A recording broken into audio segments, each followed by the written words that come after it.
నీ పరిశుద్ధ వాక్కు ద్వారా మమ్మను మీరు దర్శించి నాతో మా అందరితో మీ వాక్కు ద్వారా మాతో మాట్లాడమని, మీ స్వరమును మాకు వినిపించుమని నజరేయుడైన యేసు నామమున వేడుకొనుచున్నాం తండ్రి. ఆమెన్. హల్లెలూయా.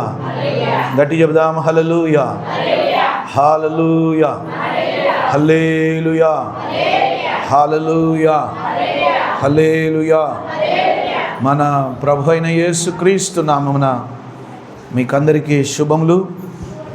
ఈ పరిశుద్ధ పునరుత్థాన దినమున ప్రభు బిడ్డలమైన మనం ఈ రీతిగా ఆ పరలోకపు తండ్రి సన్నిధిని చేరి ఆయనను స్తుతించి ఆరాధించుటకు ప్రభు మనకిచ్చిన ఈ గొప్ప భాగ్యమును బట్టి ప్రభు నామానికే మహిమ చెల్లిస్తున్నాను.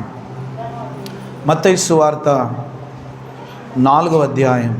గత కొన్ని వారముల నుండి మనం మత్తయి సువార్తను ప్రారంభించుకున్నాం.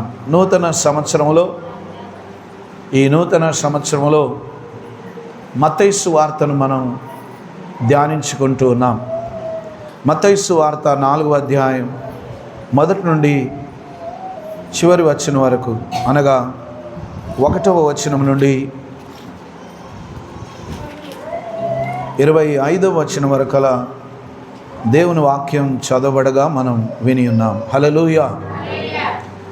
మత్తయి సువార్త 4వ అధ్యాయం మొదటి వచనం నేను చదువుతున్నాను. అప్పుడు యేసు అపవాది చేత శోధింపబడుటకు ఆత్మ వలన అరణ్యమునకు కొనిపోబడెను. హల్లెలూయా.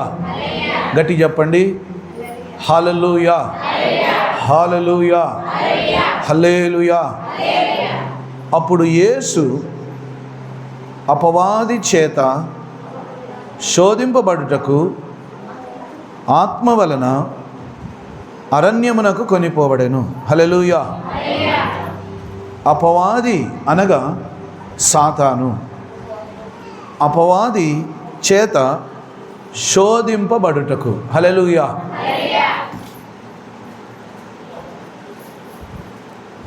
అపవాదిని జయించుట కొరకు, అపవాది చేత శోధింపబడుటకు.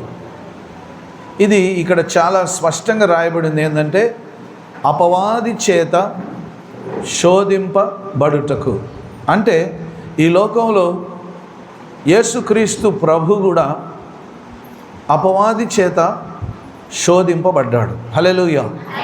అనగా సాతాను అందరినీ శోధిస్తున్నాడు.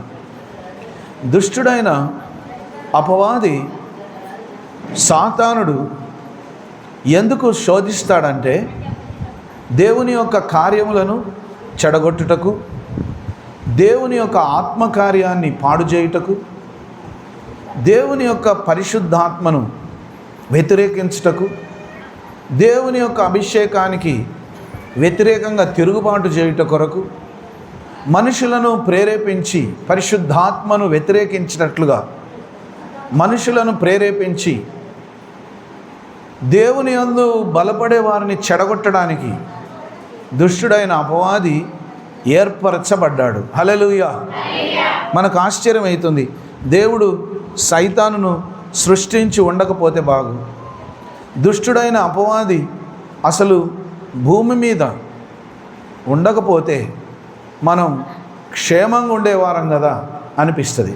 కానీ చాలామంది మనుషులు దేవుని మాటకు లోబడనొల్లని జనులై ఉన్నారట. చాలామంది మనుషులు దేవుని మాటకు లోబడడానికి ఇష్టపడట్లేదు. దుష్టుడైన అపవాది మనుషులను వాని చేతిలో పట్టుకొని బంధించి వాని వలలో వేసుకొని మనుషులను మోసగిస్తూ దేవుని పరిశుద్ధాత్మకు వ్యతిరేకంగా, దేవుని వాక్యానికి వ్యతిరేకంగా ప్రవర్తింపజేస్తూ మనుషులను మోసగిస్తూ ఉన్నాడు.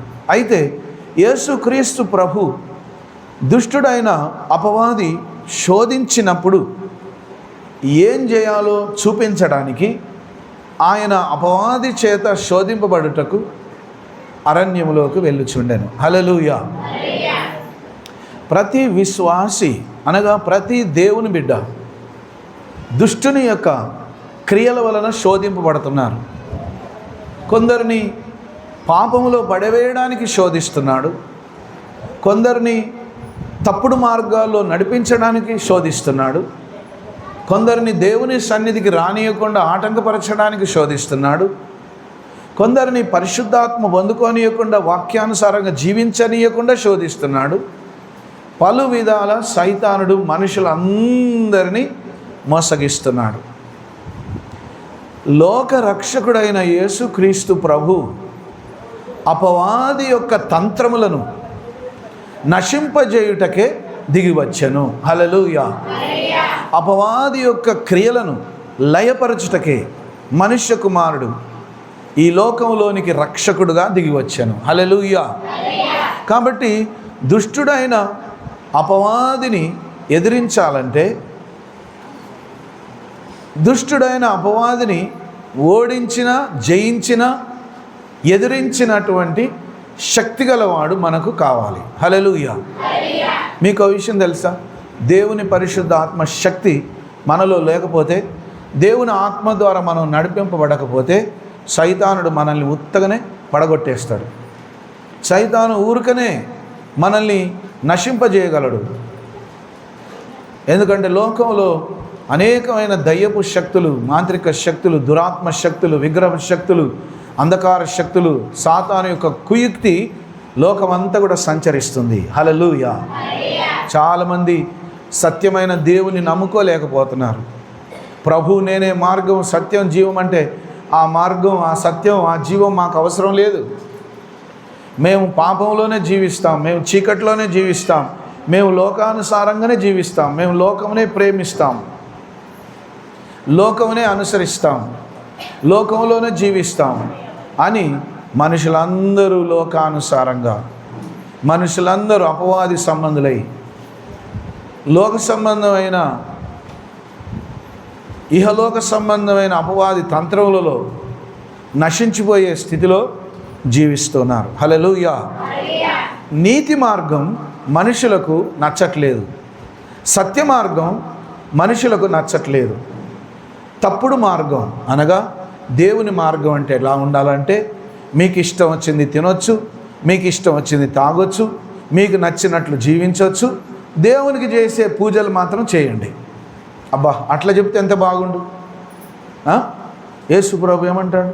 తాగొద్దు, తినొద్దు, తాగొద్దు, తినొద్దు, అపవిత్రమైన పనులు చేయొద్దు, దేవునికి వ్యతిరేకమైన, అంటే నీ ఆరోగ్యాన్ని చెడగొట్టేవి వద్దు అంటాడు. హల్లెలూయా.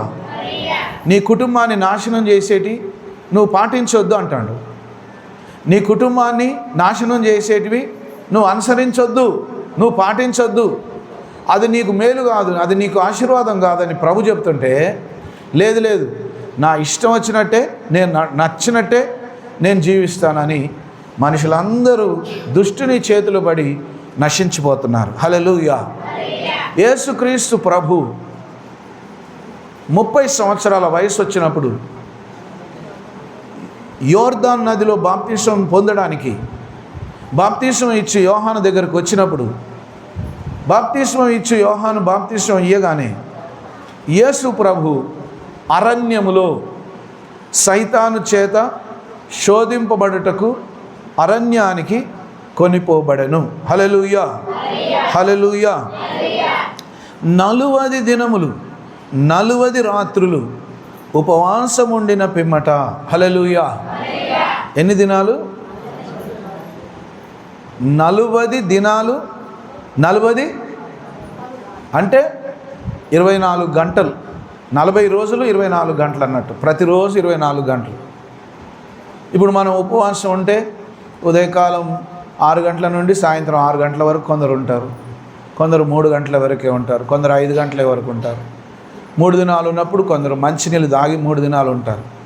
అయితే ఆయన 40 దినాలు ఏమీ తినకుండా తాగకుండా 40 దినాలు 40 రాత్రులు ఉపవాసం ఉన్నాడట. హల్లెలూయా. నిజంగా ఎంత ఆశ్చర్యం అంటే, మనకు అనిపిస్తుంది ఆయన దైవకుమారుడు గనక, ఆయన లోకరక్షకుడు గనక, ఆయన దేవుడు గనక ఆయన ఉండగలడు అని చెప్పడానికి వీల్లేదు. ఎందుకంటే ప్రవక్త అయిన మోషే, వాక్యంలో రాయబడి ఉంది, ప్రవక్త అయిన మోషే 40 దినాలు సీనాయి పర్వతం మీదకి ఎక్కి అక్కడ నీళ్లు ఆహారం లేని చోట ఒంటరిగా 40 దినాలు ఉపవాసం ఉన్నాడట. హల్లెలూయా. అంటే ఇదిగో దేవుని యొక్క మహాశక్తి ఎటువంటిదంటే నిన్ను ఆకలి దాహం లేకుండా కూడా చేయగలదు. హల్లెలూయా. దేవుని యొక్క మహాశక్తి ఎటువంటిదంటే నువ్వు బ్రతికే ఉంటావు, నువ్వు చచ్చిపోవు, నువ్వు బ్రతికే ఉంటావు, కానీ నీకు ఆకలి అయ్యేదు, దాహం అయ్యేదు. పరిశుద్ధాత్మ స్వాధీనంలోకి వెళ్ళినప్పుడు అయితే మనుషులతో ఈ మాటలు చెప్తే మనుషులు ఏమంటారు, ఎట్లా సాధ్యమవుతుంది, ఇట్లా ఇది ఎట్లా వీలవుతుంది అని అంటే అదే దేవుని కార్యం. అంటే దేవుడు వాక్యంలో రాయబడింది, ఆయన ఆశ్చర్యకరుడు, ఆలోచనకర్త, అద్భుతకరుడు. అద్భుతాలు చేయడం యేసు ప్రభు వల్లనే అవుతుంది. హల్లెలూయా. భూమి మీద ఎవ్వరి వలన అద్భుతాలు చేయడం ఎవ్వరి వల్ల జరగని పని. అద్భుతాలు అంటే ఎవ్వరు చేయలేని కార్యాలు చేయడం. హల్లెలూయా. ఏదో విగ్రహం కండ్లకెళ్ళి రక్తం వచ్చిందాట, లేకపోతే పాలు గారుతున్నాయట, కొబ్బరి చెట్టుకు పాలు గారుతున్నాయి, ఏదో అది దేవుని మహిమ కాదు. దేవుని మహిమ అంటే ఎవ్వరు చేయలేని కార్యాలు చేసి చూపించడం. హల్లెలూయా. యేసుక్రీస్తు ప్రభు కూడా ఎవ్వరు చేయలేని కార్యాలు. పేద విధవరాలు యొక్క కుమారుడు మరణిస్తే యేసు ప్రభు ఆ పాడెను ముట్టి ఆపి దించమని చెప్తే, నువ్వేందయ్యా దారిలో పోయేటువంటి పోక మేము పాడే తీసుకెళ్ళి చచ్చిన మనిషిని సమాధి చేయడానికి పోతుంటే నువ్వు వద్దొద్దు ఆగండి అని దించుతాను ఎందుకు? హల్లెలూయా. హల్లెలూయా. హల్లెలూయా. హల్లెలూయా. ఆ యవనస్తుని అమ్మ, ఆ యవనస్తుని తల్లి బాగా ఏడుస్తుందట. ఎందుకు? ఆమెకు భర్త లేడు, ఇంకో పిల్లలు లేరు, ఉన్న ఒక్క కొడుకు చచ్చిపోయాడు. ఘోరమైన వేదనలో ఉంటే ఊరి జనమంతా ఈమె తొందరగా ఎప్పుడు సమాధి అయిపోతే, తొందరగా ఎప్పుడు ఈమె దగ్గర ఉన్న డబ్బులన్నీ ఊడగుంజడానికి భోజనాలు తయారు చేయాలి, ఆటలు పోయాలి, ఇంకెన్నో కార్యాలు చేయాలని ఆరాటంతో ప్రజలు ఉన్నారట. కానీ యేసు ప్రభు గొప్ప మేలు చేశాడు. ఎవ్వరూ చేయలేని కార్యం యేసయ్య చేసి చూపించాడు. యేసు ప్రభు ఆ యవనస్తుని పట్టి లేవనెత్తగానే, యవనస్తుడా లే అని చెప్పగానే, యేసయ్య ముట్టగానే వెంటనే వాడు దిగ్గున లేచి కూర్చున్నాడట. హల్లెలూయా. లేవగానే తన యొక్క తల్లికి అప్పచెప్పాడు. ఇప్పుడు ఆ పాడబట్టుకున్న వాళ్ళు, ఆ ఊరి జనం అంతా ఎక్కడోళ్ళక్కడ వెళ్ళిపోయారట. కొందరు మంచి మనసుతో వెళ్ళారు, కొందరు గునుగుతూ సనుగుతూ వెళ్ళారు. ఈయనకేం పని లేదు, సచ్చినోని ఎందుకు లేపాలని. హల్లెలూయా. హల్లెలూయా. హల్లెలూయా. హల్లెలూయా. హల్లెలూయా. హల్లెలూయా. హల్లెలూయా. హల్లెలూయా. కాబట్టి దేవుని యొక్క కార్యాలు మహాఘనమైనవి. ఆయన కార్యాలను పొందుకోవాలంటే ఆయన యందు విశ్వాసం ఉంచినప్పుడు గొప్ప కార్యాలు మన జీవితంలో జరుగుతాయి. యేసు ప్రభు భూమి మీద చేయలేని కార్యం ఏది కూడా లేదు. హల్లెలూయా. ఆయనకు సమస్తమును సాధ్యమే. ఆయనకు సమస్తమును సాధ్యమే. సమస్తమును చేయగల శక్తిగల దేవుడు యేసు ప్రభు. హల్లెలూయా. హల్లెలూయా. హల్లెలూయా. హల్లెలూయా. 40 దినములు 40 రాత్రులు ఉపవాసం ఉండిన పిమ్మట ఆయన ఆకలి కొనగా. హల్లెలూయా. అంటే ఏంది? 40 దినాలు 40 రాత్రులు ఆకలి కాలేదన్నట. ఏమో, అది దేవుని యొక్క పరిశుద్ధాత్మ ద్వారా, దేవుని యొక్క శక్తి ద్వారా ఆయన ఉపవాసం ఉండగలిగాడు. ప్రియమైన దేవుని బిడ్డలారా, చాలామంది దేవుని బిడ్డలు ఉపవాసం ఉండమంటే ఉండరు. ఉపవాసం ఉండడం వల్ల దేవుని యొక్క కార్యాలు నీ జీవితంలో, నా జీవితంలో, మనందరి జీవితాలు గొప్పగా జరుగుతాయి. హల్లెలూయా. కాబట్టి ఉపవాసం ఉండడం అలవాటు చేసుకోవాలి. వాస్తవంగా మనుషులు మనం 3 పూటలు భోజనం చేస్తాం, అవునా కదా? 3 పూటలు భోజనం చేస్తాం. మనకేమి ఇష్టం? ఆకలి కాగానే అన్నం తినడం ఇష్టం, నిద్ర రాగానే నిద్రపోవడం ఇష్టం.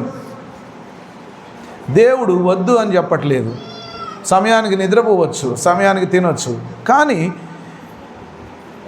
ఈ లోక సంబంధమైనది కాకుండా ఆత్మ సంబంధమైనది ఇంకొకటి ఉన్నదట. అదే ఆత్మీయ జీవితం.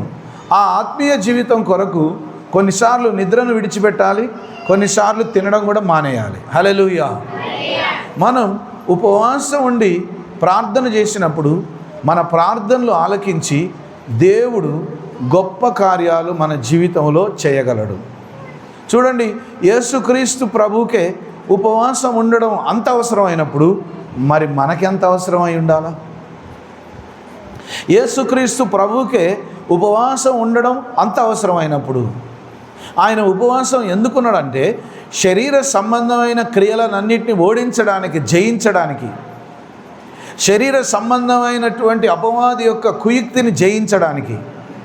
వాక్యంలో రాయబడింది, అరణ్యంలో ఆయన అపవాది చేత శోధింపబడుటకు వెళ్ళెను. ఇప్పుడు వెళ్ళి మరి ఏం చేస్తున్నాడు?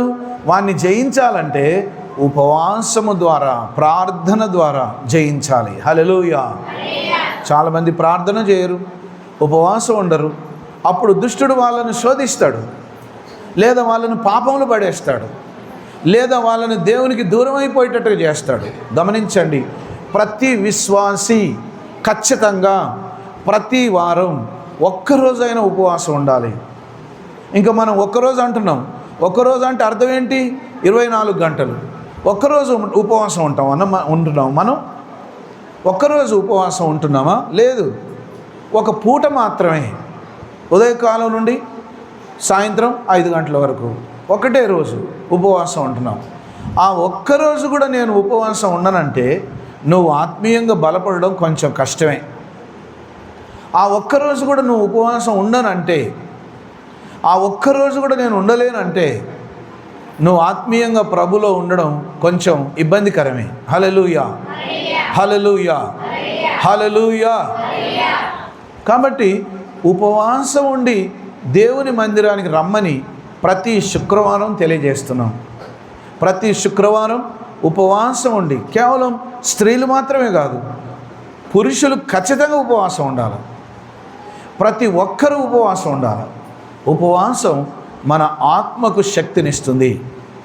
నీ శరీరం ఒకవేళ కొంచెం నీరసంగా అనిపించవచ్చు, ఒకవేళ తినకపోతే తాగకపోతే కొంచెం బలహీనం అనిపించవచ్చు, కానీ అయినా పర్వాలేదు. ఎందుకంటే శరీరం వ్యర్థమైపోతుంది, ఆత్మకు చావు లేదు. హల్లెలూయా, హల్లెలూయా. ఆత్మ నిరంతరం నిలిచి ఉండేది కాబట్టి ఆత్మను బలపరుచుకోవాలి, శరీరం కాదు. నేను ఉండలేను, నేను తినకుండా ఉండలేను, నా వల్ల కాదంటే నువ్వేం చేస్తున్నావు అన్నట్టు నీ శరీరాన్ని నువ్వు ప్రేమిస్తున్నావు. కాబట్టి నీ శరీరాన్ని నువ్వు సుఖపెట్టడానికి, తినడానికే ఇష్టపడుతున్నావు. నీ శరీరాన్ని సుఖపెట్టడానికి, నిద్రపోవడానికే ఇష్టపడుతున్నావు. అది కాదు. దేవుని బిడ్డలకు ఉండవలసిన లక్షణం శరీరాన్ని, పౌలు భక్తుడు అంటాడు, ఇదిగో నా శరీరాన్ని నేను నలగగొట్టుకుంటున్నాను. నలగగొట్టుకుంటున్నా అంటే అర్థం ఏంటి? పోయి లారీ కింద పడ్డా, లేకపోతే ట్రైన్ కింద పడ్డా? ఏం చేసిండట? ఉపవాసము చేత తన యొక్క శరీరాన్ని నలగొట్టుంటూ ఆత్మను బలపరుచుకుంటాడు. ఆత్మను బలపరుస్తుంటే దేవుని కార్యాలు గొప్పగా జరుగుతున్నాయి. ఆత్మను బలపరుచుకుంటుంటే ఏం జరుగుతుంది? దేవుని కార్యాలు గొప్పగా జరుగుతున్నాయి. ఎక్కడికి పోయినా పౌలుని ఘనంగా దేవుడు వాడుకుంటాడు. పరిశుద్ధాత్మ కార్యం బలంగా జరుగుతుంది. ఎందుకంటే ఉపవాసములో ఉన్న శక్తి వలన. హల్లెలూయా.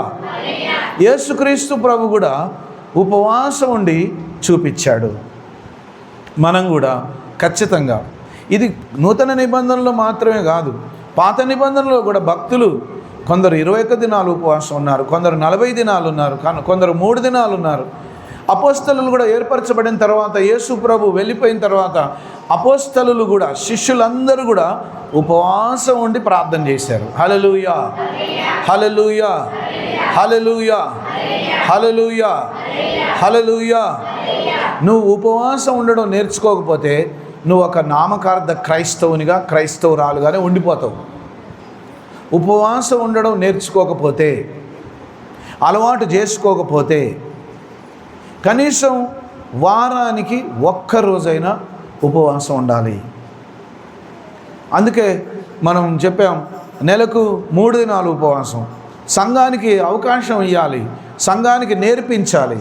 కాబట్టి చెప్తున్నాం, నెలలో 2వ శుక్ర, శని, ఆదివారాలు 3 దినాలు ఉపవాసం ఉండండి. 3 దినాలు ఉపవాసం ఉండండి, ఆత్మను బలపరచుకోవడానికి.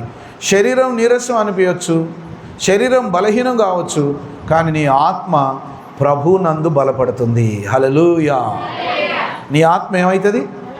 ప్రభునందు బలపడుతుంది. నీ ఆత్మ ప్రభునందు బలపడాలంటే నువ్వు ఉపవాసం ఉండడం నేర్చుకోవాలి. అది మాదిరి చూపించాడు యేసు ప్రభు. హల్లెలూయా, హల్లెలూయా, హల్లెలూయా, హల్లెలూయా, హల్లెలూయా. ఆయన ఆకలి కొనగా 40 దినాలు 40 రాత్రులు ఆయన ఉపవాసం ఉన్నాక అప్పుడు ఆయనకు ఆకలి అయిందట. ఆ శోధకుడు ఆయన యొద్దకు వచ్చి, నీవు దేవుని కుమారుడవైతే ఈ రాళ్ళు రొట్టెలగునట్లు ఆజ్ఞాపించుమనెను. హల్లెలూయా, హల్లెలూయా, హల్లెలూయా. చూడండి, సైతానుడు మనలో ఏ బలహీనతతో మనం ఉంటామో అదే బలహీనతతో మనల్ని పడగొట్టాలని చూస్తాడు. నీవు యేసు ప్రభు దగ్గరికి రానప్పుడు నువ్వు ఒకవేళ బాగా తాగుబోతు అయి ఉన్నావు అనుకో, ఇదివరకు నీకు తాగుడు అలవాటు కాబట్టి ఇప్పుడు కూడా ఆ తాగుడుతో నిన్ను పడగొట్టాలని చూస్తాడు. యేసు ప్రభు లోనికి రాకముందు నీవు బాగా సిగరెట్లు తాగేదనుకో, ఇప్పుడు కూడా మళ్ళీ సిగరెట్ల మీద ఆశను పుట్టించేటట్టు చేస్తాడు. యేసు ప్రభు దగ్గరికి రానప్పుడు నువ్వు బాగా సినిమాలు చూసేది, బాగా అబద్ధాలు ఆడేది, బాగా సినిమా పాటలు పాడేది, బాగా బూతులు ఆడేది, బాగా పాపంలో ఉండేది, అవన్నీ మళ్ళా గుర్తు చేస్తాడు. ఎందుకు? నీవు ఆత్మలో బలపడితే దేవుని సంఘంలో సాక్షిగా నిలబడతావు. నువ్వు ఆత్మలో బలపడితే దేవుని కార్యాలు నీ ద్వారా బాగా జరుగుతాయి. నువ్వు ఆత్మలో బలపడితే దేవుని యొక్క రాజ్యం బలంగా కట్టబడుతుంది. అది అపవాదికి ఇష్టం లేదు, అది సైతానుకు ఇష్టం లేదు, దుష్టునికి అది ఇష్టం లేదు. కాబట్టి ఎప్పటికి కూడా మోసగించాలని చూస్తాడట, ఎప్పటికి కూడా మోసపరచాలని చూస్తుండట. అపవాది చేత శోధింపబడుతుండగా సైతానుడు వచ్చి, అవును, ఆయనలో ఉన్న బలహీనతను చూసి, ఆయనలో ఇప్పుడు ప్రస్తుతం ఏం బలహీనత ఉన్నది? ఆకలి ఉన్నది. ఎందుకు? 40 దినాలు 40 రాత్రులు ఆయన ఉపవాసం ఉన్నాడు కాబట్టి. హల్లెలూయా. సాతాను ఏదైతే ఆయన ఎదుర్కొంటున్నాడో, ఏదైతే ఆయనలో బలహీనతగా కనబడ్డదో దాన్నే ఉపయోగించుకొని, నా మాట ఇప్పుడు ఖచ్చితంగా ఈయన వింటాడు, యేసు నా మాట వింటాడు. ఎందుకు? ఆకలి అవుతుంది కాబట్టి. ఎందుకు? ఆకలి అవుతుంది కాబట్టి ఖచ్చితంగా యేసు నా మాట వింటాడు అనుకొని, నువ్వు దేవుని కుమారుడు కదా, నీవే గనుక నిజముగా దేవుని కుమారుడు అయితే ఈ రాళ్లను రొట్టెలుగా తయారు చేసుకునే శక్తి నీకు ఉంటుంది కదా. ఈ రాళ్లను రొట్టెలుగా చేసుకొని నువ్వు తినొచ్చు కదా అంటే, యేసు ప్రభు ఏం చెప్పాడు? అందుకు ఆయన, మనుష్యుడు రొట్టె వలన మాత్రము కాదు కానీ దేవుని నోట నుండి వచ్చు ప్రతి మాట వలన జీవించును అని వ్రాయబడి ఉన్నది. నేను హల్లెలూయా. చూడండి, ఆకలి అవుతుంది కాబట్టి ఏది దొరికితే అదే తినాలని పరిగెత్తే మనసు రావచ్చు. హల్లెలూయా. ఉపవాసం ఉన్నప్పుడు, వింటున్నారా? ఉపవాసం ఉన్నప్పుడు మనం ఏం చేస్తాం? ఉపవాసం అయిపోయింది, ఇంకా లాస్ట్కి అర్ధగంట ఉందనుకో, గంట సేపు ఉందనుకో, ఏం చేసుకుంటాం? అబ్బా ఉపవాసం అయిపోయింది, తొందరగా వంట చేసుకొని తినాలి. ఏం చేస్తాం? తొందరగా వంట ఎందుకు? ఇవాళ ఉపవాసం ఉన్నా, నేను ఆకలి అవుతుంది కాబట్టి ఏం చేస్తాం? ఉపవాసం వదిలిపెట్టేటప్పుడు వెంటనే తొందరగా ఏదో వండుకొని తినాలి. వెంటనే ఏదో వండుకొని తినకపోతే కొంచెం చికాకు పుడుతూ ఉంటుంది. ఎందుకు? పొద్దుటి నుంచి తినలే, ఉపవాసం ఉన్నా నేను. ఉపవాసం యొక్క ఆ వ్రతం ముగించినాక శరీరం ఒకటే ఆకలి కొని, ఒకటే చికాకు ఉంటుంది తొందరగా తినాలని. హల్లెలూయా. అక్కడ యేసు ప్రభుని పట్టుకోవాలని సైతానుడు ప్రయత్నం చేశాడు. వాస్తవంగా యేసుక్రీస్తు ప్రభు ఆయన ఒక్క మాటలో ఈ రాళ్ళన్నీ రొట్టెలైపోవును గాక అనంటే వెంటనే అన్ని రాళ్ళన్నీ ఏమైపోవు? అన్నీ కూడా రొట్టెలైపోవు. కానీ ఇప్పుడు ఎవరి మాట విని చేసినట్టు అవుతుంది? ఎవరి మాట విని చేసినట్లు అవుతుంది? సైతాను మాటకు లోబడినట్టు. హల్లెలూయా. గమనించండి, అది మంచి కార్యమే కావచ్చు, అది చెడ్డ కార్యమే కావచ్చు, సైతాను స్వరానికి లోబడొద్దు. హల్లెలూయా. సైతాను యొక్క స్వరానికి నువ్వు లోబడుతున్నావంటే వాడు మోసగించి నిన్ను ఏదో చెడగొట్టడానికే నీవు మంచి చేసినట్లుగా కనబడతాడు. హల్లెలూయా. సైతాను ఏం చేసినట్టు కనబడతాడట? మేలు చేసినట్టుగానే కనబడతాడట.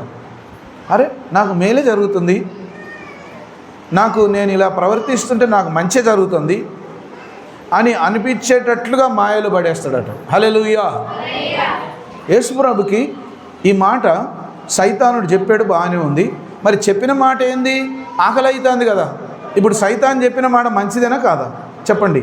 సైతాన్ చెప్పిన మాట, ఉదాహరణకు ఈ రాళ్ళను నువ్వు రొట్టెలు చేసుకొని తింటే బాగుంటుంది, మంచి మాటే కదా. ఆకలైనప్పుడు తిను అని చెప్తుండు కదా సైతాన్. కానీ అది సైతానుకు లోబడినట్టు అవుతుంది, సైతాను మాటకు లోబడినట్టు అవుతుంది, దుష్టుని యొక్క మాటకు లోబడినట్టు అవుతుంది. మరియు రాళ్ళను రొట్టెలుగా చేసుకోవాలి, తినాల్సిన అవసరం ఆయనకు లేదు. ఎందుకు? ఆయన ఉపవాసం ద్వారా అపవాది క్రియలను ఓడించడానికి కావాలనే ఆయన ఉపవాసం ఉన్నాడు. హల్లెలూయా. ఆయనను నువ్వు ఉపవాసం ఉండవని ఎవరైనా బలవంత పెట్టిరా? మనం కూడా ఉపవాసం ఉండడానికి ఎవరైనా బలవంత పెడితే మనం ఉపవాసం ఉంటామా? ఎవరైనా మనల్ని బలవంత పెట్టిరు అనుకోండి, ఉపవాసం ఉండు ఉండు ఉండు అంటే ఊరికేంది నా ఎమ్మడి పడతావు, నువ్వు ఉండరాదు ఉపవాసం, ఊకే నన్ను ఉపవాసం ఉండమంటే నాకు ఆకలి అవుతుంది నేను తింటా, నువ్వు ఉపవాసం ఉండని ఎదిరిస్తారు. ఎందుకు? ఉపవాసం అనేది వ్యక్తిగతంగా తీసుకునే తీర్మానం మీద ఆధారపడి ఉంటుంది. నీకు నీవే ఒంటరిగా తీర్మానం చేసుకొని ఉండగలిగితేనే ఉపవాసం ఉండగలుగుతావు. నీకు నీవే ఆత్మీయంగా బలపడడానికి, ప్రభువులో నేను స్థిరపరచబడడానికి, నా శరీర క్రియలను జయించడానికి నేను ఉపవాసం ఉంటా అని మనసారా నువ్వు తీర్మానం చేసుకుంటేనే ఉపవాసం ఉండగలవు. లేకపోతే ఉత్తుత్తగానే ఎవరితో చెప్తే, ఎవరో మాటలు చెప్తే నువ్వు ఉండలేవు. అందుకే ఉపవాసం ఉండడానికి ప్రార్థనా శక్తి అవసరం. హల్లెలూయా. మనం ఎప్పుడైతే పరిశుద్ధంగా జీవిస్తూ ఉంటామో, మనం ఎప్పుడైతే ప్రార్థనలో బలంగా ఉంటామో, అప్పుడు పరిశుద్ధాత్ముడు మనల్ని ఉపవాసం కూడా ఉండడానికి ప్రేరేపిస్తాడు. హల్లెలూయా. అసలు ప్రార్థనే లేదనుకో, అసలు ప్రార్థనే లేదు, పరిశుద్ధ జీవితమే లేదు, అప్పుడు సైతాను శోధనలో ఉంటారు కాబట్టి, అపవాది వెనకకు లాగుతూ ఉంటాడు కాబట్టి అసలు ఉపవాసం ఉండడానికి ప్రేరేపణ కూడా రాదు. ఎప్పుడైతే దేవుని వాక్యానుసారంగా జీవిస్తూ, ఎప్పుడైతే ప్రతిరోజు ప్రార్థనాపూర్వకంగా ఉంటామో, పరిశుద్ధాత్ముడు అప్పుడు ప్రేరేపిస్తాడు. నువ్వు 2 రోజులు ఉపవాసం ఉండు, లేదా నువ్వు 3 దినాలు ఉపవాసం ఉండు, నువ్వు 7 దినాలు ఉపవాసం ఉండు, నువ్వు 21 దినం ఉండు, లేదా 40 దినాలు ఉండు, 50 దినాలు. పరిశుద్ధాత్ముడు ఎప్పుడు ప్రేరేపిస్తాడంటే మనం ఆత్మలో బలంగా ఉన్నప్పుడే మనల్ని సమీపంగా వచ్చి ప్రేరేపిస్తాడు. హల్లెలూయా. కాబట్టి నీకు నువ్వుగానే నేను ఉపవాసం ఉంటా అని నీకు నువ్వుగానే ఉత్తుత్తగానే అనుకోవడానికి కుదరదు. హల్లెలూయా. మన సంఘానికి ఒక యవనస్తుడు కొత్తగా వచ్చాడు. రావడం తోడనే నేను 40 దినాలు ఉపవాసం ఉంటా అని చెప్పాడు. నేనన్నా వద్దొద్దు, అట్లా ఉండొద్దు. 40 దినాలు ఉపవాసం అప్పుడే ఉండకు. నువ్వు క్రమంగా దేవుని మందిరానికి రా, క్రమంగా దేవుని వాక్యం ఫస్ట్ విను, క్రమంగా ప్రార్థనలు చేసుకో దేవుని సన్నిధిలో. ఆత్మీయంగా బలపడ్డాక, వాక్యంలో బలపడ్డాక, పరిశుద్ధాత్మలో బలపడ్డాక అప్పుడు నీవు ఉండగలుగుతావు ఉపవాసం. అంటే ఆ అబ్బాయి ఎంత చెప్పినా వినకుండా, ఏం కాదు అయ్యా, ఏం కాదు ఫాదర్, ఏం కాదు డాడీ అని చెప్పి నేను ఉంటా అని చెప్పి ఉపవాసం కొన్ని రోజులు ఉండి, ఒక 20-25 రోజులు ఉండి ఆ తర్వాత ఉపవాసం మానేసి ఇక అసలే మందిరాన్ని రాకుండా పోయిండు. హల్లెలూయా. అదేంటి అట్లెందుకు జరిగింది? ఉపవాసం అంటే దేవుని శక్తి రావాలి కదా, ఉపవాసం అంటే పరిశుద్ధాత్మ బాగా పనిచేయాలి కదా, ఉపవాసం అంటే దేవుని ఆత్మ బలంగా పనిచేయాలి కదా. అంటే ఏ దేవుని గురించి పూర్తిగా తెలుసుకోక ముందుకే అన్నిటికీ ఉరుకులాడొద్దు, అన్నిటికీ పరుగులెత్తొద్దు. దేవుని పరిశుద్ధాత్మ యొక్క కార్యాలను తెలుసుకోక ముందుకే పరుగులెత్తొద్దు. పరుగులెడితే అట్లనే ఉంటుంది. అందుకే కొత్తగా వచ్చిన వాళ్ళని సువార్త ప్రార్థనలకు తీసుకుపోను. నేను జీపులో పోతాను అంటే కొత్తగా వచ్చిన వాళ్ళు మాయమ్మటిరా అంటే అసలే కొత్తగా నమ్ముకున్న వాళ్ళు అసలు మనమ్మటి ఆడొక గబుక్కుని ఎవరికైనా దయ్యం పట్టిందంటే మా అమ్మ వీళ్ళతో వస్తే ఆ దయ్యాలు పడుతున్నాయి, దయ్యం పట్టి ఒరుతారు. మనమేమో విడగొట్టడానికి పోతున్నాం, విడుదల ఇవ్వడానికి పోతున్నాం, స్వస్థత ఇవ్వడానికి పోతున్నాం, ఆత్మలు రక్షించడానికి పోతున్నాం. కొత్తగా వచ్చిన వాళ్ళకి ఏమనిపిస్తుంది? మా అమ్మ వీళ్ళతో తిరుగుతుంది, ఇట్లా అవుతుంది, ఏంది వాళ్ళ మీదకి దయ్యాలు వస్తే దయ్యాలు ఎలా కొడతారు, ఏందేందో అనుకుంటారు. కొత్తగా వచ్చిన వాళ్ళని మనం ఫస్ట్ దేవుని ప్రార్థన చేయడం నేర్పియాలి. ఫస్ట్ దేవుని వాక్యం కూర్చొని శ్రద్ధగా వినేటట్లు నడిపించాలి. దేవుని వాక్యంలో వాళ్ళని బలపరిచినాక ఆ తర్వాత వాళ్ళు ఎక్కడికైనా దేవుని సన్నిధికి రావచ్చు, ఎక్కడైనా దేవుని సన్నిధిలో ఉండొచ్చు. నెమ్మదిగా సాధన చేస్తేనే భక్తి అలవాటవుతుంది. హల్లెలూయా. దైవభక్తి అనేది సాధన చేస్తేనే అలవాటవుతుంది. వాళ్ళని చూసి నేను నేర్చుకుంటా, వీళ్ళని చూసి నేను నేర్చుకుంటా, ఎవరినో చూసి నేను నేర్చుకుంటా అంటే అట్లా దైవభక్తి రాదు. దేవుని భక్తి అనేది నీతిగా పరిశుద్ధంగా జీవిస్తుంటే, ప్రార్థన యందు నిత్యం గడుపుతుంటే, పరిశుద్ధాత్ముడు తన ఆత్మశక్తి ద్వారా మనలని ఆయన వైపు నడిపించుకుంటూ ఉంటాడు, ఆయన యందు బలపరుచుకుంటూ ఉంటాడు. మొదట పరిశుద్ధాత్మ స్వరం వినగలగాలి. మొదట పరిశుద్ధాత్మ ద్వారా దేవుని సన్నిధిలో ప్రతిరోజు ప్రార్థన చేసుకుంటూ ఆయనను అడిగి ఆయన ఆత్మశక్తి ద్వారా మనం ఉపవాసం ఉండగలుగుతాం. హల్లెలూయా. కాబట్టి ఉపవాసం అనేది తప్పకుండా ప్రతి దేవుని బిడ్డ ఉండాలి. చాలాసార్లు చాలామంది ఏమనుకుంటారు, అమ్మో ఉపవాసమా, నా వల్ల కానే కాదు, నేను అసలు ఉండలేను, నా వల్ల కానే కాదు, నేను ఉండలేను అని అనుకుంటారు. లేదు, ఖచ్చితంగా నువ్వు ఉండగలవు. దేవుని శక్తి ద్వారా నువ్వు ఉండగలవు. ఇక్కడ ప్రభు చెప్పాడు, మనుష్యుడు రొట్టె వలన మాత్రము కాదు కానీ దేవుని నోట నుండి వచ్చు ప్రతి మాట వలన జీవించును. హల్లెలూయా, హల్లెలూయా, హల్లెలూయా. అంతటా అపవాది పరిశుద్ధ పట్టణమునకు ఆయనను తీసుకొని పోయి, హల్లెలూయా, ఎక్కడికి తీసుకుపోయిందట? పరిశుద్ధ పట్టణమునకు తీసుకుపోయి, హల్లెలూయా. సైతాను ఎట్లా తీసుకోపోగలిగాడు? యేసు ప్రభుని ఎలా తీసుకోపోగలిగాడు? హల్లెలూయా.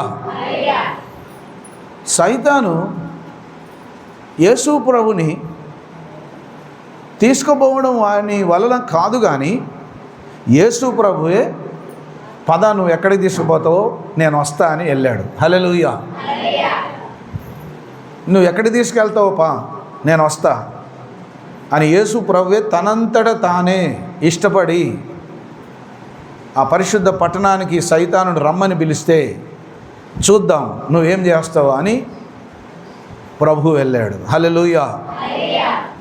దేవాలయ శిఖరమున ఆయనను నిలవబెట్టి, హల్లెలూయా, ఎక్కడ నిలబెట్టిండట అమ్మా? ఎక్కడ నిలబెట్టిండట?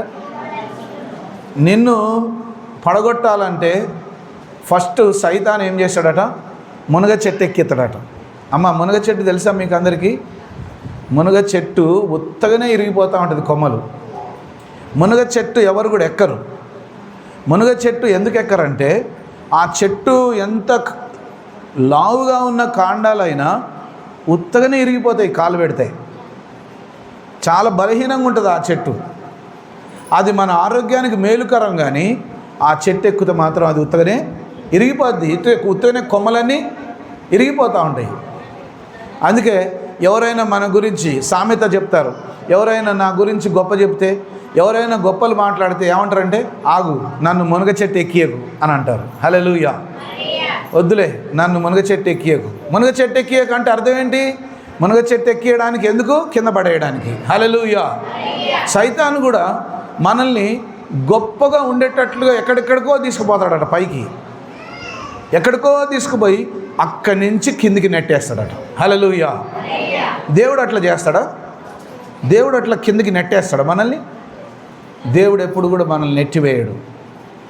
దేవుడు ఎప్పుడు కూడా నిన్ను తిరస్కరించడు. నువ్వు ఎప్పుడు కూడా దీన స్థితిలో, పడిపోయే స్థితిలో ఉండడం దేవునికి ఇష్టం లేదు. నువ్వెప్పుడు ఉన్నత స్థితిలో ఉండడం ఆయనకి ఇష్టం. కానీ సైతానుడు వాని మాయలో పడేసి, అందరు నాకెళ్ళి చూడండి, ఏంటిదా మాయ? కొందరు డబ్బు మాయలు పడిపోతారు, కొందరు లోకమాయలు పడిపోతారు, కొందరు లోకాశల్లో పడిపోతున్నారు, కొందరు పాపంలో పడిపోతున్నారు, కొందరు డబ్బు ఆశతో డబ్బు సంపాదించాలని మైకంలో దేవుని సన్నిధిని విడిచిపెట్టి తిరుగుతున్నారు. దేవుని మందిరాన్ని మర్చిపోతున్నారు, వాక్యాన్ని మర్చిపోతున్నారు, పరిశుద్ధాత్మకు వ్యతిరేకంగా జీవిస్తున్నారు. అప్పుడు వాళ్ళు దేవునిలో బలంగా ఉండలేరు. అప్పుడు దేవుని వాక్యానికి వాళ్ళు లోబడలేరు. వాళ్ళు ఉపవాసం ఉండడం కూడా వాళ్ళ వల్ల కాదు. హల్లెలూయా, హల్లెలూయా, హల్లెలూయా. యేసుక్రీస్తు ప్రభుని దేవాలయ శిఖరం మీద ఆయన నిలబెట్టి, నీవు దేవుని కుమారుడు అయితే కిందికి దుముకుము, ఆయన నిన్ను గూర్చి తన దూతలకు ఆజ్ఞాపించును, నీ పాదం ఎప్పుడైనను రాతికి తగలకుండా వారు నిన్ను చేతులతో ఎత్తుకొందురు అని రాయబడి ఉన్నదని ఆయనతో చెప్పాను. హల్లెలూయా. ఇప్పుడు సైతాను కూడా దేవుని వాక్యం చెప్తాడు. అమ్మ, ఎవరు చెప్తారు? సైతాను కూడా దేవుని వాక్యంలో ఉన్నది, బైబిల్లో ఉంది, ధర్మశాస్త్రంలో ఉంది, కీర్తన గ్రంథంలో ఉంది. ఏమని? నువ్వు పైనుంచి ఒకవేళ కింద పడ్డా కూడా ఆయన దూతలు వచ్చి నీ పాదములకు హాని కలగకుండా కాపాడతారు, ఎత్తి పట్టుకుంటారు. హల్లెలూయా అని రాయబడి ఉంది. కాబట్టి నువ్వు దైవ కుమారుడు కాబట్టి పైనుంచి దూకు. హల్లెలూయా. నిజంగా యేసుప్రభు దూకితే మన కొరకు సిలువలో మరణించకుండా అప్పుడే దూకి చచ్చిపోవు. శరీరంలో ఉన్నాడు కదా, ఆత్మలో లేడు. ఆయన శరీర సంబంధమైన శరీరాన్ని, పాప శరీరాన్ని ధరించి ఉన్నాడు. ఆయన ఆత్మ ఆయనలో ఉన్నది, కానీ శరీర సంబంధ రీతిగా లోబడితే ఆయన మనందరి కొరకు మరణించకుండా అక్కడ సైతాను మాట వింటే అక్కడ పడిపోయి చచ్చిపోయేవాడు. హల్లెలూయా.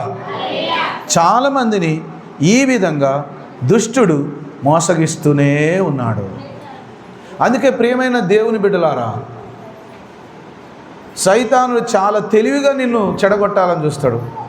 చాలా తెలివిగా నిన్ను దేవునికి దూరం చేయాలని చూస్తాడు. ఏది దేవుని ఆత్మో, ఏది దయ్యపు ఆత్మో నువ్వు గుర్తుపట్టగలగాలి. హల్లెలూయా. ఏది దేవుని ఆత్మో, ఏది దయ్యపు ఆత్మో నువ్వు గుర్తుపట్టగలగాలి. నువ్వు గుర్తుపట్టగలిగినప్పుడే సైతాన్ని ఓడించగలుగుతావు, జయించగలుగుతావు. యేసు ప్రభుని దేవాలయం శిఖరం మీదకి ఎక్కించి నువ్వు దూకయ్యా. బైబిల్ గ్రంథంలో కూడా ఉన్నది, దేవదూతలు నిన్ను కింద పడనీయకుండా పట్టుకుంటారని వాక్యంలో ఉంది. నిన్ను ఎత్తి పట్టుకుంటారు. నువ్వు దూకు. ఫస్ట్ ఏమో శరీర సంబంధమైన ఆకలి మీద కొట్టాడు సైతాన్. ఎక్కడ చూపించాడట? ఆకలి మీద. శరీర సంబంధమైన ఆకలిని చూపిస్తే యేసయ్య ఆ శరీర సంబంధమైన ఆకలిని జయించాడు. 40 దినాలు ఉపవాసం ఉన్నా కూడా, 40 రాత్రులు ఉపవాసం ఉన్నా కూడా, అన్ని దినాలు ఉపవాసం ఉన్నా కూడా నేను సైతాను మాటకు లోబడను అని జయించి ఆయన సైతాన్ని ఎదిరించినప్పుడు వాడు పరిశుద్ధ పట్టణంలో ఉన్న దేవాలయము, అబ్బా దేవాలయం నుండి దేవాలయం ఎక్కి దూకితే నన్ను దేవుడు పట్టుకుంటాడు, అట్లనైనా నమ్ముతాడేమని దేవాలయానికి తీసుకుపోయినాట. హల్లెలూయా, హల్లెలూయా, హల్లెలూయా, హల్లెలూయా. అందుకు యేసు, ప్రభు అయిన నీ దేవుని నీవు శోధింపవలదని మరి ఒక చోట రాయబడినదని వానితో చెప్పాను. హల్లెలూయా. ప్రభు అయిన నీ దేవుని నీవు శోధింపవలదని రాయబడింది మరొక చోట. కాబట్టి సాతానా, నువ్వు శోధిస్తున్నావు, నీ మాట నేను వినను, నీ మాటకు నేను లోబడను, నీ యొక్క క్రియలు నాకు అవసరం లేదు అని ప్రభు చెప్పాడు. ఆ తర్వాత చూడండి, మరలా అపవాది మిగుల ఎత్తైన ఒక కొండ మీదకి ఆయనను తీసుకొని పోయి, హల్లెలూయా. మొదటిగా ఆకలి గురించి, శరీర సంబంధమైన ఆకలికి లోబడతాడేమో, చెప్పిన మాట వింటాడేమో అంటే అక్కడ యేసు ప్రభు జయించాడు.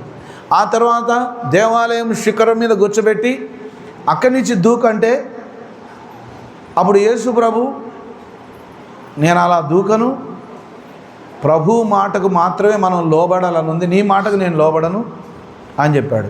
ఆ తర్వాత ఏం చేసిండట, అత్యంత ఎత్తైన కొండ మీదికి, హల్లెలూయా, హల్లెలూయా, ఎత్తైన కొండ మీదికి ఆయనను తోడుకొని పోయి ఈ లోక రాజ్యములన్నిటినీ వాటి మహిమను ఆయనకు చూపి, హల్లెలూయా. ఇదిగో ఎక్కడ మనుషులు పడిపోతున్నారట, ఈ లోక మాయను చూసి. మనుష్యుడు ఎప్పుడు పాపంలో పడిపోతున్నాడంటే కండ్లతో చూచట వలన, హల్లెలూయా. కండ్లతో చూచి, చెవులతో విని, దృష్టి ద్వారా మనుషులు శోధింపబడి, సాతాను చేత మరులు కొల్పబడి, మనుషులు దేవుని పరిశుద్ధాత్మకు వ్యతిరేకంగా తిరుగుబాటు చేసి పడిపోతున్నారు. ఇప్పుడు యేసుక్రీస్తు ప్రభుకు కూడా సైతానుడు లోకంలో ఉన్న గొప్పలన్నీ చూపించిండట. బంగారము, వెండి, ఆస్తి, భూములు, పెద్ద పెద్ద కోటగోడలు, మంచి మంచి కోటలు, ఆస్తులు, అంతస్తులు, లోకంలో ఉన్న గొప్పలన్నీ కూడా చూపించిండట. లోకంలో ఉన్నటువంటి గొప్పతనాలన్నీ కూడా సైతానుడు యేసు ప్రభుకు చూపించి ఏమన్నాడంటే, నువ్వు నాకు మోకరించి వంగి నమస్కరిస్తే ఈ లోకంలో ఉన్నవన్నీ కూడా నాయే, ఈ లోకంలో ఉన్నాయని ఎవరి నాయే, నేను నీకు ఇస్తా. హల్లెలూయా. మనలో అపవాది మిగుల ఎత్తైన ఒక కొండ మీదకి ఆయనను తోడుకొని పోయి ఈ లోక రాజ్యములన్నిటినీ వాటి మహిమను ఆయనకు చూపి, నీవు సాగిలపడి నాకు నమస్కారము చేసిన ఎడలా వీటన్నిటినీ నీకిచ్చేదనని ఆయనతో చెప్పగా, హల్లెలూయా.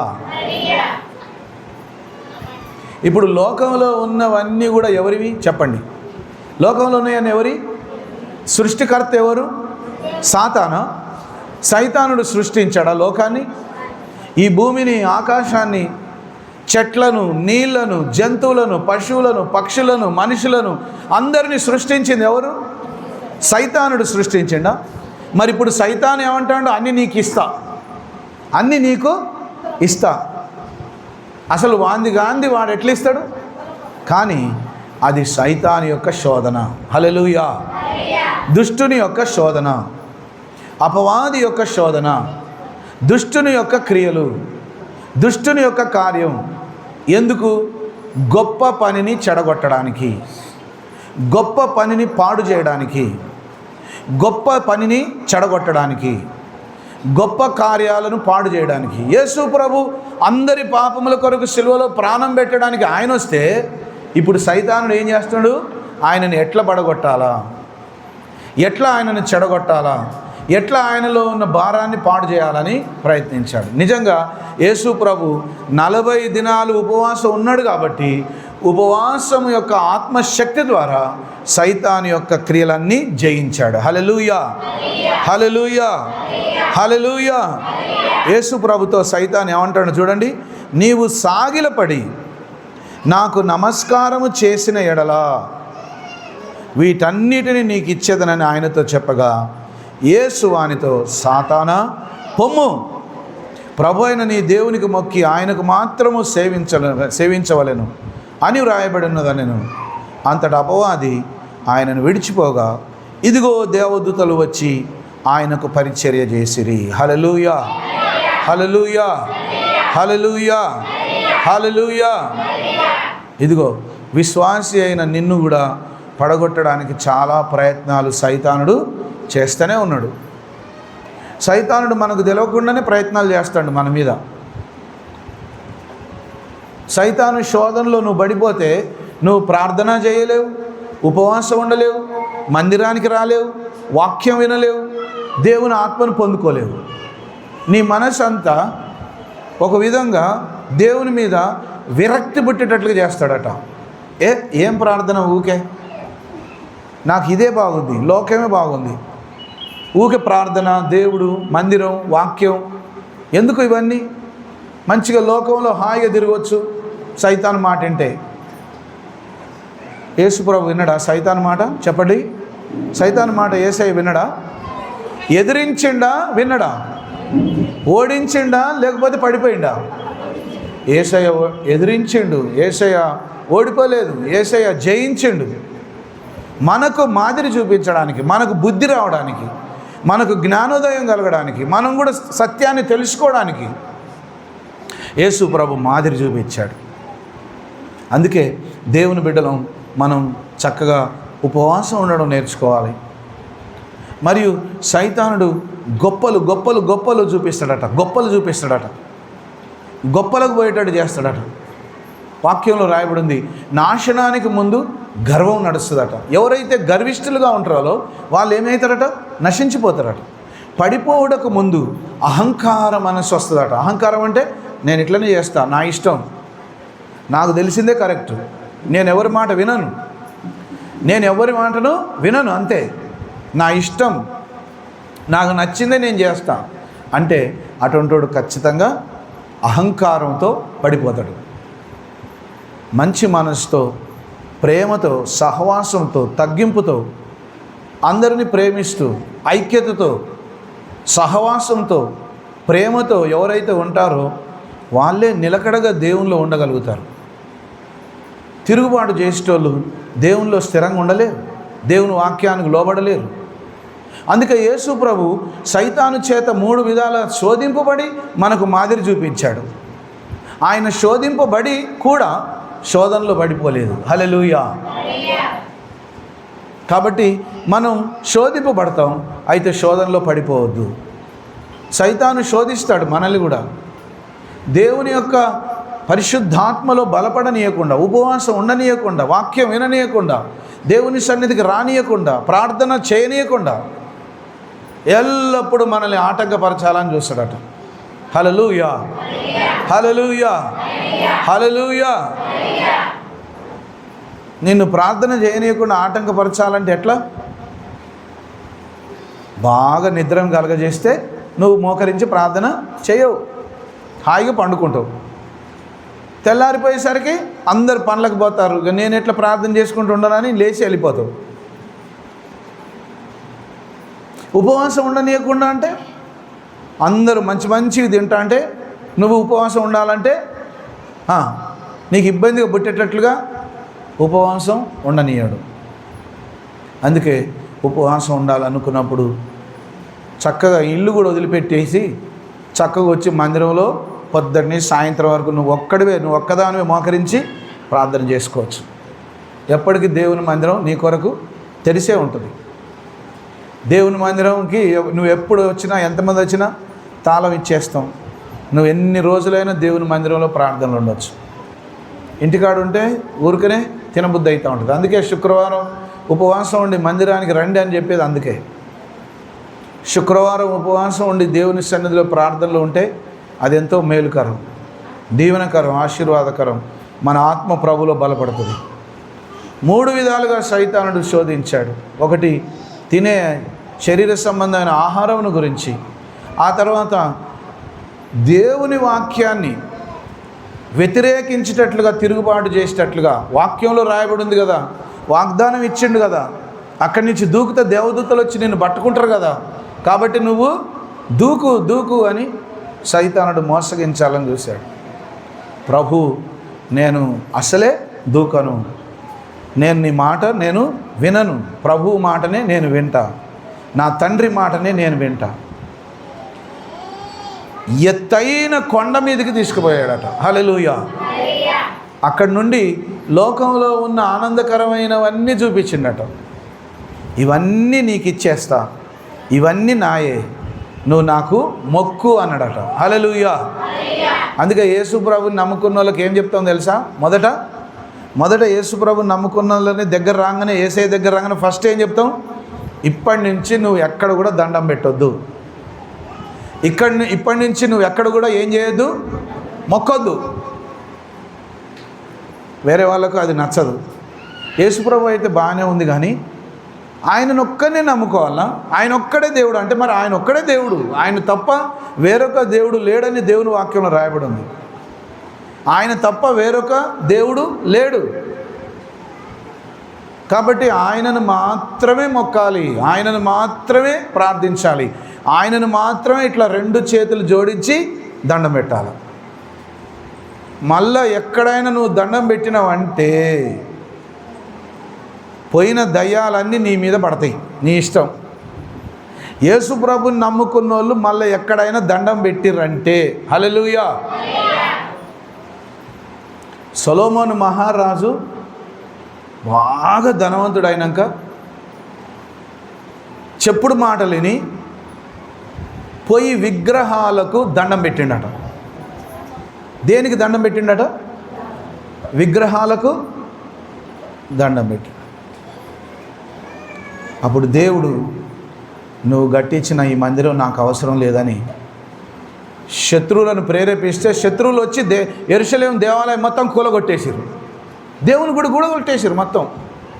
ఎక్కడ చూసినా బంగారం పూతలు పూసారు, బంగారపు రేకులు, మరి దానికి అద్ది కట్టారు, మందసం అన్నీ, పరిశుద్ధ స్థలం అంతా బంగారపు రేకుతో పొదిగింపబడ్డదట. మొత్తం బంగారపు రేకుతో పొదిగింపబడిందట మొత్తం మందిరం అంతా. చాలా అందమైన సుందరమైన మందిరం. దేవుడు అన్నాడు, నువ్వు నాకు అనుకూలంగా జీవించట్లేదు కాబట్టి నువ్వు కట్టిన మందిరం నాకు అవసరం లేదు. నువ్వు నాకు వచ్చే మహిమను నువ్వు విగ్రహాలకు వచ్చేటట్టు పోయి అక్కడ విగ్రహాల దగ్గర మొక్కుతావా? నాకు అవసరం లేదు. నీ రాజ్యం కూడా శత్రువులు దోసుకుంటారు, నువ్వు చాలా ఘోరమైన స్థితిలోకి వస్తావు అని ప్రవక్తల ద్వారా బయలుపరిచినప్పుడు సొలొమోను లోబడలేకపోయాడు. మాయలో పడిపోయి విగ్రహాలను మొక్కితే అది శాపంగా మారింది, అది ఉరిగా మారింది, అది చాలా బాధకరంగా మారింది. అందుకే యేసు ప్రభుని నమ్ముకున్న తర్వాత ఒక్క పథ్యం, హల్లెలూయా, పాపము పథ్యం. అట్లనే ఇంకో దగ్గర నువ్వు దండం పెట్టొద్దు, హల్లెలూయా. ఇంకో దగ్గర కోసినవి కానీ పెట్టినవి కానీ వండినవి కానీ నువ్వు తినకూడదు.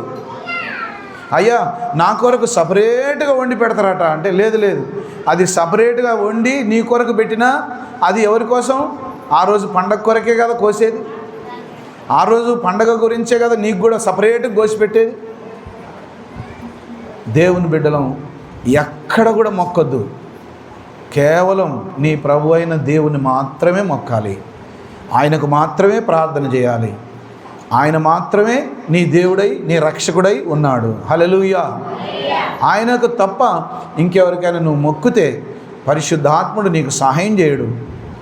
లోకంలో ఉన్న దయ్యాలన్నీ నిన్ను ఆటంకం చేస్తాయి. అందుకే చాలాసార్లు చాలామంది అంటారు, యేసుప్రభుని నేను నమ్ముకున్నా కాబట్టి సచిన శవం ముట్టుకోము, సచిన కాడికి పోము, అక్కడికి పోయి తినం, లేకపోతే పెళ్ళిళ్ళకు పో. నో, యేసుప్రభు ఎక్కడ ఆ విధంగా చెప్పలే. మనుషులందరితో కలిసి నువ్వు తిరగొచ్చు, నీ యొక్క వాక్యానుసారమైన జీవితం చెడిపోకుండా చూసుకుంటే చాలు. హల్లెలూయా. నీ విశ్వాస జీవితం పాడైపోకుండా నువ్వు చూసుకుంటే చాలు. విగ్రహాలు పెట్టే దగ్గరికి పోవద్దు, విగ్రహారాధన చేయొద్దు, వాటికి మొక్కొద్దు. ఇదొక్కటే ఇక కండిషన్. పాపం చేయకుండా పరిశుద్ధంగా జీవించాలి. ఆ తర్వాత మనుషులు పెట్టుకునే వేటిని కూడా మళ్ళీ వెళ్ళి నువ్వు మొక్కకూడదు అని దేవుని వాక్యంలో రాయబడింది. నువ్వు పెళ్ళిళ్ళకు వెళ్ళొచ్చు, నీ బంధువులకు ఇంట్లోకి వెళ్ళొచ్చు, చచ్చిపోయిన వాళ్ళ దగ్గరికి పోవచ్చు. చాలామంది దైవ సేవకులకు తెలవక సంఘానికి నేర్పిస్తారు. ఏమనంటే మనం దేవుని నమ్ముకున్నాం కాబట్టి సచ్చిన శవం ముట్టుకోవద్దు. సచ్చిన శవం ముట్టుకోవద్దు అని బైబిల్లో ఉందా? ముట్టుకోవద్దు అని చెప్తాడా దేవుడు? మన బంధువులు, మన రక్త సంబంధులు ఎవరైనా చచ్చిపోయినప్పుడు మనం ఎందుకు ముట్టుకోం? వాళ్ళ మీద ఉన్న ప్రేమతో ముట్టుకుంటాం. కానీ ముట్టుకున్న తర్వాత సమాధి చేస్తాం. ఆ తర్వాత మనం స్నానం చేసుకొని ఫ్రెష్ కావచ్చు. అంతేగాని చచ్చిన వాళ్ళ దగ్గరికి పోవద్దు, లేకపోతే అన్యుల పెళ్లి జరుగుతా అంటే ఆడికి పోవద్దు, ఏ కండిషన్ లేదు. ఎక్కడికి వెళ్ళినా ఒక పెళ్లి జరిగితే మేము వెళ్ళాం, వాళ్ళు మా సొంత వాళ్ళు వెళ్ళాం, కానీ ఆ పెళ్లి జరుగుతా అంటే దూరం ఉండి చూసాం అంతే. హల్లెలూయా. వాళ్ళు చేసుకున్నట్లు మేము చేయలే, వాళ్ళు బొట్లు పెట్టుకున్నట్టు మేము పెట్టుకోలే, వాళ్ళు చేసే పనులన్నీ మేము చేయలే. ఊరికనే అట్లా కూర్చున్నాం, ఏదో ఫ్రెండ్స్ లాగా పోయినాం, ఏదో బంధువులాగా పోయినాం అంతే. పెళ్ళిళ్ళు అన్నప్పుడు, వివాహాలు అన్నప్పుడు ఏదైనా ఎక్కడికైనా వెళ్తాం. అపవిత్రమైన వాటి దగ్గర పెట్టినవి ముట్టుకోవద్దు, మొక్కొద్దు, తినొద్దు. వాటికి సంబంధించిన కార్యాలు జరుగుతా అంటే ఆడపోయి నువ్వు కూర్చోవద్దు, అక్కడ నువ్వు ఉండొద్దు. అదొకటే కండిషన్. ఇంకా మిగతా లోకంలో ఏ కార్యాలకైనా మనం వెళ్ళొచ్చు. ఎందుకంటే ఆ పనులను బట్టి దేవుని నామాన్ని దూషిస్తారు వాళ్ళు. దేవుడు అయితే అట్లా చేయొద్దు అంటాడా? దేవుడు అయితే అట్లా పోవద్దు అంటాడా? దేవుడు అదేం దేవుడు? యేసుప్రభు అట్లా చెప్పిండా? సొంత అన్న చచ్చిపోతే పోవద్దా? సొంత బంధువులు చచ్చిపోతే పోవద్దా? సొంత వాళ్ళ పెళ్ళికి పోవద్దు అన్నాడా మీ దేవుడు? అన్ని విధములైనటువంటి మాటల చేత అవమానపరుస్తారు. అట్లా అస్సలే చేయకూడదు. కేవలం విగ్రహారాధన మాత్రమే మనం చేయకూడదు. మొక్కొద్దు, తినొద్దు, వెళ్ళొద్దు అంతే. అదొకటే కండిషన్, ఇంకేం లేదు. అలా జీవిస్తే దేవుడి కృప మన మీద ఉంటుంది. అందుకే యేసు ప్రభు కూడా ప్రతి విధమైన శోధనను జయించి, సాతాన నీ దేవుడైన నీ ప్రభుకు మాత్రమే మొక్కాలి, ఎక్కడ పడితే ఆడ మొక్కొద్దు. నువ్వేమంటున్నావురా సైతానా, నువ్వు నాకు మొక్కు, నువ్వు నాకు మొక్కితే లోకంలో ఉన్నవన్నీ కూడా నీకు ఇస్తా అంటున్నావా? నువ్వు నీకెంత ధైర్యం? నిన్ను నేను మొక్కాలా? నీ దేవుడైన ప్రభువును మాత్రమే మొక్కవలను అని వాక్యంలో రాయబడింది. అది నీకు తెలుసా సైతానా?